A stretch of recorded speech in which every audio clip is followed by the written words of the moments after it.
We've seen trade wars before, but this one's about the stuff that every single tech product on Earth depends on. And at the center of it all is Scott Bessent. He is the man drawing the line between the US and China over these rare earth metals.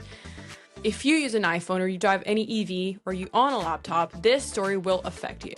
Because the situation is that China has tightened their export controls on many rare earth elements. And these things are like neodymium, gallium, and dysprosium. They sound like chemistry class words, but they are what power EV motors, fighter jets, and even AI chips. And just so you know, China already dominates more than 70% of this global supply. When they restrict these exports, the whole world feels it at the same time. And that's why he is calling them out to come to a conclusion and ease this new policy that China has. And he says that if China is not backing up, the US may hit back.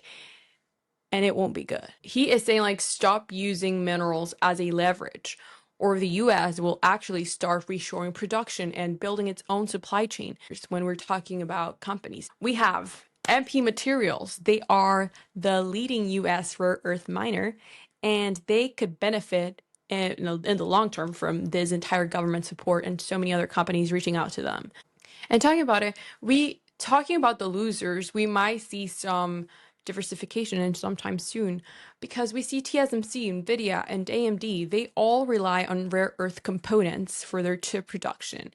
We see Tesla, Rivian, they all need these materials for their EV motors. So basically, it's the entire advanced technology that's probably going to be super affected with this if it keeps on rolling. This is how China is targeting the entire world, not only the US. We see that consumers are across the globe. And if they have the saying over who exports what, we are all going to be affected. We also see that affecting defense as well, because we see Lockheed Martin. They need these materials for their jet engines, their radar systems. I said earlier, it's the technology sector who's going to be the most affected. And we see how power in the modern world, it's technology. It's also a call out to the US to start producing or finding different sources other than China. And that's what happened today, October 16th, and it could reshape global markets for years to come. I'm Sophia Cruz. Thanks for listening to this morning briefing, and I will see you tomorrow.